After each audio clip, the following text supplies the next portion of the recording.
කොහොමද හැමෝම ගොඩාක් හොඳින් සැනසීමෙන් සතුටින් ඇති කියලා මම හිතනවා.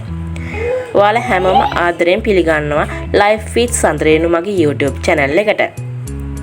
එහෙනම් මගේ YouTube family එකට join වෙන්න පහළ තියෙන subscribe button එක click කරලා bell icon එකත් click කරලා අපිත් එක්ක එකතු වෙමු. අද දවසේ ටිකක් ඔයාලා එක්ක බෙදා ගන්න ඕන කියලා මට හිතුණා. ඔයාලගේ හදවතට දැනෙන දෙයක් කියන්න ඕන කියලා මට හිතුණා.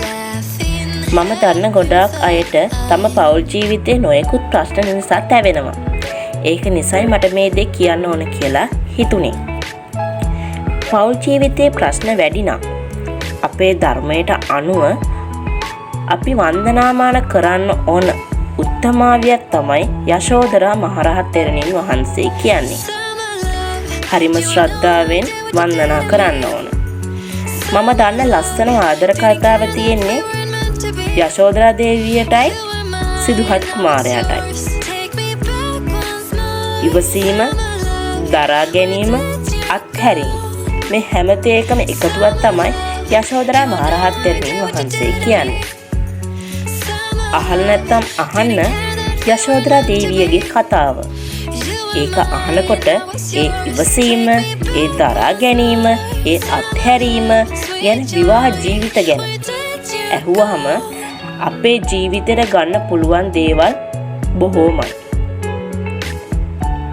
ඒ ආදර කතා අහනකොට අපේ පෞල් ජීවිතයේ අපර තියෙන ප්‍රශ්න මොනවද? ඒවා සුළු ප්‍රශ්න. ඒ වගේ තමයි අපේ පෞල් ජීවිතය හා සසඳා බලනකොට යශෝදරා දේවියගේ සහ සිදුහත් කුමාරයාගේ ආදර කතාවෙන් අපේ ජීවිතයට ගන්න දේවල් බොහෝයි. ඒ වගේම ඒ කතන්දර වලින් අපේ හිත නිවෙන වාර අනන්තයි, අප්‍රමාණයි. තමන්ට වන්දනාමාන කරන්න පිළිම වහන්සේ නමක් නැත්නම්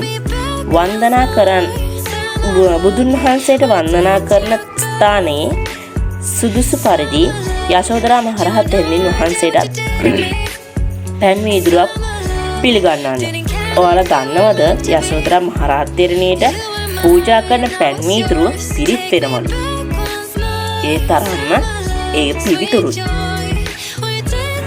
එසේත් නැත්නම් ඔබට පුළුවන් ඕනෑම වෙලාවක, එහෙම නැත්නම් ඔබට පුළුවන් ඕනෑම වෙලාවක යශෝදරා මහරහත් තෙරණින් වහන්සේව හිතින් ශ්‍රද්ධාවෙන් මම යශෝදරා මහරහත් තෙරණින් වහන්සේව වන්දනා කරන්න අරගත්තේ මේ අවුරුද්දේ ජනවාරි. දැන් මම වන්දනා කරන මාස 3ක් විතර. ඒ මාස 3ට ඔයාලටත් පුළුවන් නම් මගේ හස්බන්ඩ්ගෙන් තියෙන අපිට බොන්ඩ් එක දවසින් දවස එන්න මගේ channel එකේ ඉන්න සියලුම